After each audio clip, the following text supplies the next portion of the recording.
No one knows precisely how these psychiatric medications act. We don't know if I give you a medication if it is going to work or not. There's not a great deal of scientific support for using them. I try to pick a drug whose side effects might be useful. You have to choose what is the best option. We don't have sure methods. There are no rules. Everything it's an art, really.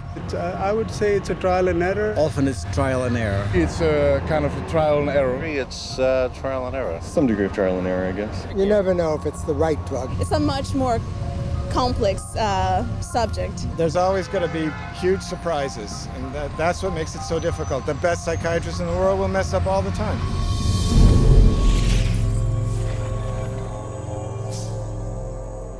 The American public is being treated as a mass medical experiment. We are all being treated like guinea pigs by the pharmaceutical companies, the psychiatric industry, and the FDA. They are basically testing drugs on large parts of the population without really knowing what the results are going to be. It's a very dire situation that we're facing. We're talking about people's health and in many situations, people's lives. These are very serious issues. Como compostos químicos perigosos, as drogas psicotrópicas estão altamente reguladas por governos por todo o mundo. E para que qualquer nova droga psicotrópica seja aprovada para consumo, deve ser submetida a testes intencionados para proteger o público. When a pharmaceutical company develops a new drug that they want to send to the market, what they do is they have to run it through clinical trials. They have to be able to provide to the FDA safety data to say this is a safe and effective drug. In clinical trials, psychiatrists are engaged to do the research. And we could bank on the fact that these psychiatrists are tied to the pharmaceutical companies. And the psychiatrist puts their name on there, they're seen as an expert. Talking mental drugs, who writes them? It's psychiatrists. So that's how it works. It's a terrible system. The desperate thing about it is that it's all dressed up in the name of science. It's not science at all, it's pure marketing. But they get away with it because it's called science. There's really no test, no X-ray, there's no chemistry that shows you have this condition. It's really just the opinion of someone who is probably taking money from pharmaceutical companies to prescribe drugs to people. Where's the biochemistry? Where's the research? Where's the substantiation? And the answer is it vaporizes like mist in the morning. It's not there. Mas a falta de testes científicos não impede os psiquiatras de prosseguirem experiências clínicas com drogas perigosas. Experiências clínicas devem consistir em 4 fases de testes científicos precisos das drogas. As primeiras 3 das quais devem ser submetidas aos governos para aprovação regulamentar. Na fase 1, a droga é verificada por toxicidade. Na fase 2, os testes são feitos para ver como é que a droga reage no corpo humano. Se ultrapassa este obstáculo, então a fase 3 da experiência é levada adiante.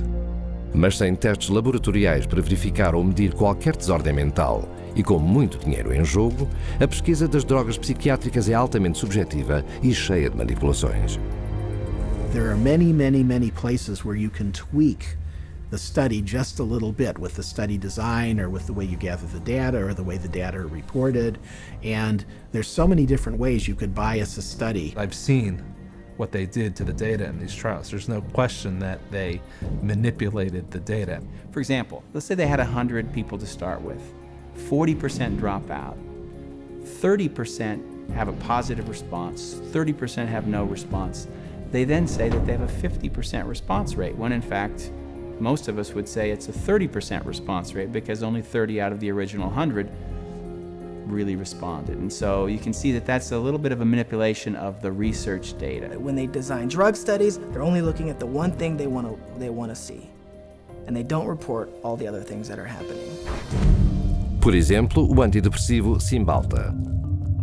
Lilly, I believe, in February of 2004, did a clinical trial study. The people in this clinical trial did not have symptoms of depression.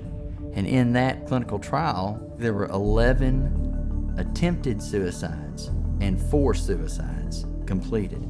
One of which was Tracy Johnson, 19-year-old college girl. She did not have any symptoms of depression, and yet this drug pushed her to commit suicide by hanging herself that shoots the theory down that they say that, people get suicidal because of the, underlying illness that people kill themselves, that these weren't suicidal people to begin with. These weren't depressed at all. These were healthy people.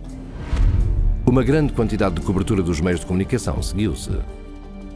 Mas os psiquiatras no painel de avaliação de drogas da FDA escolheram ignorar a morte e passaram a aprovar Cymbalta no mês de agosto seguinte. One of the reasons why we have underestimated the potential of some psychiatric antidepressant drugs to actually trigger a suicidal kind of behavior in people is because the people who designed the research study didn't include in the research questionnaire this suicidal behavior.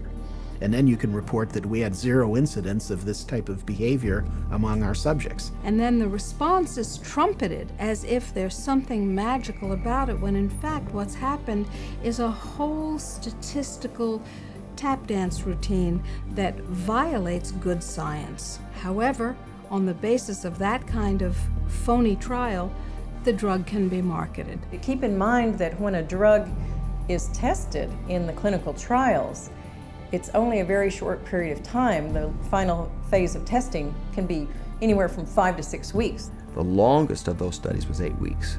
The shortest was 4 weeks. So these are not long-term studies. I think most physicians and most people taking the drugs assume they're long-term, 1 year, 2 years, 3 year studies. They're not. They're very, very short studies. I find it pretty outrageous that we can base a multi-billion-dollar industry on a few 6 or 8 week clinical trials where antidepressant medications beat a sugar pill by a few percentage points. É na base de pesquisa influenciada como esta que psicotrópicos com efeitos adversos potencialmente fatais são rotineiramente aprovados pelos painéis da FDA para toda uma vida de uso. E como pode isto acontecer? Porque as drogas representam muito dinheiro e os painéis da FDA são dominados por aqueles que beneficiam ao aprová-las. The FDA panels that evaluate these drugs are largely psychiatrists. All of a sudden you discover there are 20 different pharmaceutical companies paying them, either grants or honorary or some other way. They're getting paid by the pharmaceutical industry. If you have a psychiatrist who works at the FDA, he could also be being paid by industry. He might sit on industry panels or discussions or get paid to be a speaker. What I found in working with physicians at the FDA was that they could have dual positions. They could sit on an industry board. They could be influenced by industry. Many of them, the drug manufacturer actually proposes to the FDA, we would like this and this and this person to be on the committee. After all, they're the renowned expert. Well, of course, they're the, quote, expert in a particular drug because they're the one who the drug manufacturer paid to do the very drug study. Have you been diagnosed with depression and struggle with sadness, trouble sleeping, anxiety, or low energy? Ask your doctor about EXPERIência. Com a antecipação da conclusão de aprovação da fase 3, começa o ataque de marketing.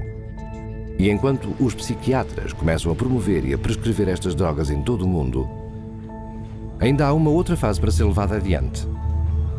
A fase 4. What phase 4 clinical trials are is when they've actually gotten the drug approved and then they get it into the general population, so that we finally find out what it does when it hits ethnic populations, women, children. Then we see who dies, who has seizures, who has deformed children, who has epilepsy, who has diseases downstream, whose heart stops. The public is the clinical trial.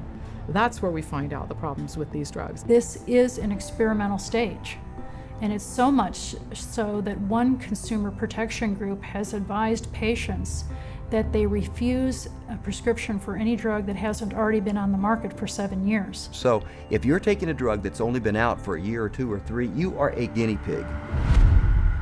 E a experiência não acaba aqui. Testes adicionais das drogas psiquiátricas aproveitam as desordens inventadas no Manual de Estatísticas e Diagnósticos para lucrarem ainda mais ao dirigirem-se aos mais inocentes de todos. If they test their drugs on children, then they get a 6-month extension on their exclusivity period or patent period. Este centro de pesquisa de drogas psiquiátricas no Texas usa anúncios para seduzir voluntários infantis. E uma vez lá dentro, são atraídos ainda mais com o mais simples dos truques. This is where they're going to be playing. We have Game Boys, we have Xbox, we have 5 TVs. They come in here and they help themselves to crackers, cookies, free candy, free crackers. Everything is paid for. You don't pay for anything. Mas estas regalias são apenas engodo para persuadir as crianças a ingerirem poderosas drogas psiquiátricas, conhecidas por causarem suicídio e violência no seu grupo etário. These are drugs that would cost maybe several $100s a month in a pharmacy. They actually are getting them free in research. We love children, and we just love children because they're our future. By conducting those tests on children, they get a financial incentive that's worth over $1 billion. Those are the facts. You make of them what you will. Com este tipo de dinheiro em jogo, a experimentação de drogas psicotrópicas em crianças ocorre desenfreadamente. Com 323 estudos completados ou a serem trabalhados, incluindo uma experiência de 2003, que testou crianças no antidepressivo para tratar a desordem disfórica pré-menstrual. Those drugs which are barely more effective than placebos often have huge side effects, which are dangerous and even deadly to people. Families don't know the risk. If they actually were aware of the risk and believed it, no one would take that risk. The psychiatrist she didn't say one word to me about what was going to be the effects of the drugs. No side effects listed, no. Well, let's sit down, we have to talk about this. At that point in time, he said, well, this doesn't have that type of reaction on any children, that it's very safe. If he had told me then what I know now about it, I never would have taken it. She said, Beth must have been on Paxil. That's the only way she would kill herself. And I said, well, what is this? How do people know this? I didn't know anybody would know something like that. And we went on the internet, and all of a sudden you find out it's not uncommon. But it's not uncommon for people to become psychotic on these drugs. We're entitled to know the truth before we give a mind-altering drug to our children, our wife, our mother, our father, ourselves. We don't really know what they're doing. That's what scares me. It's all made up theory. There are no facts about what these drugs really do. And if someone said, well, we don't know what this is going to do to you, good or bad, would you take that medication? Now that is not the practice of medicine. That's the practice of marketing.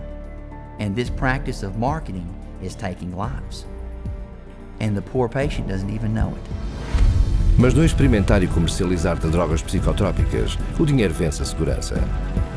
As 10 drogas psicotrópicas mais prescritas geram mais de 26,5 milhares de milhões de dólares anualmente. Mais do dobro do valor do novo dinheiro posto em circulação anualmente pela Casa da Moeda dos Estados Unidos. Mas para fazer este tipo de dinheiro, os psiquiatras primeiro têm de convencer o segmento de mercado mais importante de todos, aqueles com o poder de prescrição.